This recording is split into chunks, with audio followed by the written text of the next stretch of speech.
মানে 550টি আশ্রয় কেন্দ্রে 3342 জন অবস্থান করছেন। আমরা যদি আপনাদেরকে একটু দেখাই, প্রায় বন্যার প্রায় 6 লাখ মানুষ আক্রান্ত হয়েছে যতটুকু আমরা জানতে পেরেছি এখন পর্যন্ত। এবং সিলেটে অঞ্চলে ঘন ঘন বন্যার পেছনে প্রকৃতি যে বড় কারণটি রয়েছে সেটি আপনারা জানেন। দীর্ঘদিন থেকে কুশিয়ারা এবং সুরমা আসলে খনন করা হচ্ছে না, যার কারণে কিন্তু পরপর বারবার পানি আপনার বসে কিতা করতে আমার পানি কেমন পানি দেখা নেই, পানি কত এটা ঘরের ভিতরে কেমন পানি আছে আপনার? তো আশা করি মনে আর আধা ঘন্টা পরে মনে হয় গরো আমায় দিবা গিয়ে আল্লাহ দিব। আর রোড তো পানি দেখা মানে রোড কিতা প্রত্যেক ঘরে ঘরে মানে একটু একবারই দোগো দোগো বসে তো পানি পাশের বাসায় কি পানি মনে হচ্ছে? সব ঘরে পানি আপনি সব ঘরে পানি। আসলে এই যে পানি বাড়ছে তার কারণ হিসেবে কি কারণ কিতা কইতাম ভাই আমরা ফোকাস সুরমা নদী কি খনন করা হচ্ছে না দীর্ঘদিন?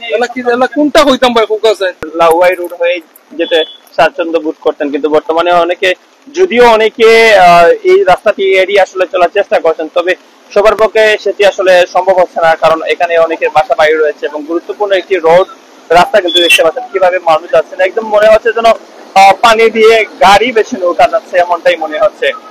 যদি আপনাদেরকে দেখাই যে একদম অবস্থা একদম কি রকম ভয়াবহ হয়েছে সেটা হয়তো আপনারা দেখতে পাচ্ছেন, এবং পরিস্থিতি হয়তো আপনারা দেখতে পাচ্ছেন ইতিমধ্যে একদম নদীর ঢেউয়ের মতো কিন্তু সেখান দিয়ে যাচ্ছে। যেটা তাও একটু আপনাদেরকে আবার জানিয়ে দিচ্ছি, বিশেষ করে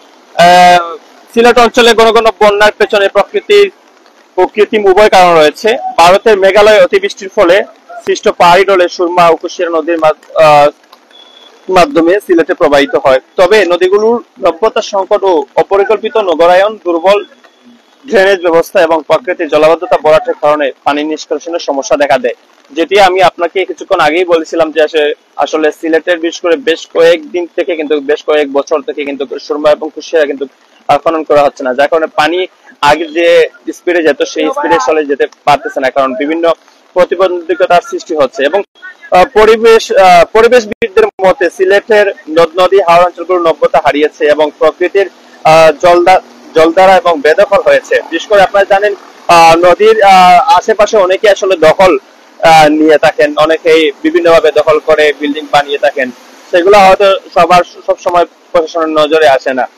এবং অপরিকল্পিত চুইস গেট সেটি কিন্তু আসলে একটি গুরুত্বপূর্ণ বিষয়, কারণ আপনারা জানেন নদীগুলোতে মাঝে মধ্যে আসলে বড় ধানের চাষের জন্য আসলে তারা বিভিন্ন সময় কিন্তু চুইস গেট দিয়ে থাকেন, যে কারণে কিন্তু আসলে পানি আগের মতো দ্রুত স্পিডে চলতে পারে না, এবং সড়ক নির্মাণের ফলে পানির স্বাভাবিক প্রবাহ বাধাগ্রস্ত হচ্ছে, যা বন্যার মূল কারণ হিসেবে অন্যতম।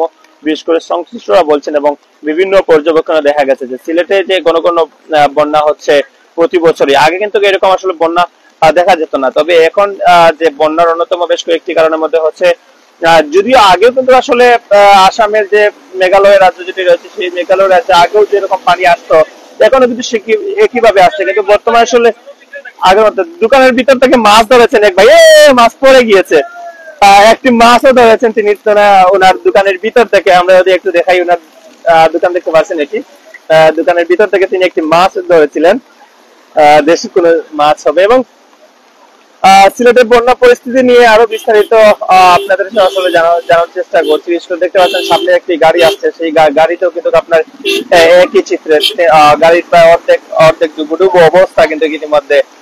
তারপর তারা গাড়ি নিয়ে যাচ্ছেন, কারণ হয়তো যেতে হবে অফিসিয়াল কাজে বিভিন্ন জায়গায়, এবং দেখতে পাচ্ছেন সবাই কিন্তু আসলে গাড়ি নিয়ে। একটু যদি আমরা এদিকে যাই, আমরা যদি একটু এদিকে যাই, এদিক থেকে যদি আপনাদেরকে একটু দেখানোর চেষ্টা করি, আসলে আপনাদেরকে দেখানোর চেষ্টা করছি বিশেষ করে কি পরিমাণ আসলে ভয়ঙ্কর বা আসলে ভয়াবহ বন্যা। যদি আরো কিছু বৃষ্টি হয়, ভাবে যদি আসলে বৃষ্টি হতে থাকে তাহলে হয়তো পরিস্থিতি আরো খারাপের দিকে যাবে এবং অবনতির দিকে যাবে।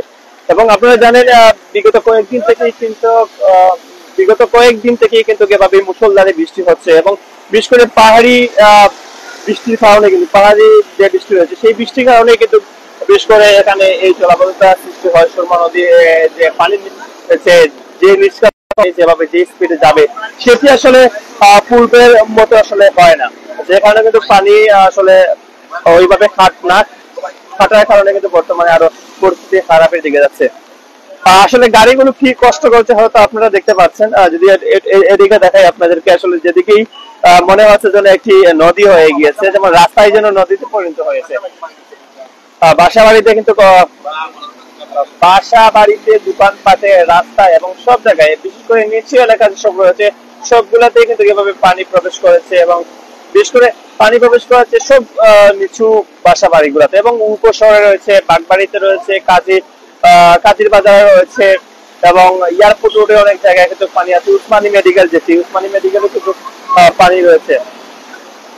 বিশেষ করে অনেক জায়গায় কিন্তু এরকম কিন্তু পানির অবস্থা ভয়ঙ্কর রূপ ধারণ করছে পানি, বিশেষ করে আপনাদের যদি তারা আসলে কাজ করছে না ওইভাবে, যতটুকু আমাদেরকে বিশেষ করে অনেকে নেতিজানরাই জানিয়েছেন।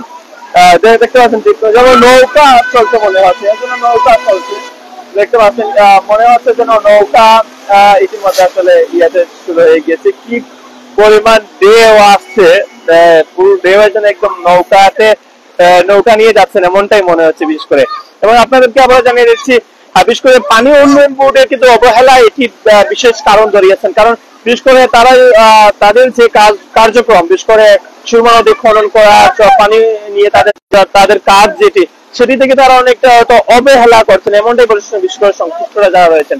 এবং সেই অবহেলার কারণে বারবার কিন্তু সিলেটে বন্যা হচ্ছে, সেই বিষয়টি কিন্তু তারা তুলে ধরেছেন। অসংখ্য ধন্যবাদ জানাচ্ছি। এবং সড়কের উপরেই নৌকা তো চলবে, এই জন্য গাড়িগুলো নেই, যেন এক একটা নৌকা হয়ে গিয়েছে।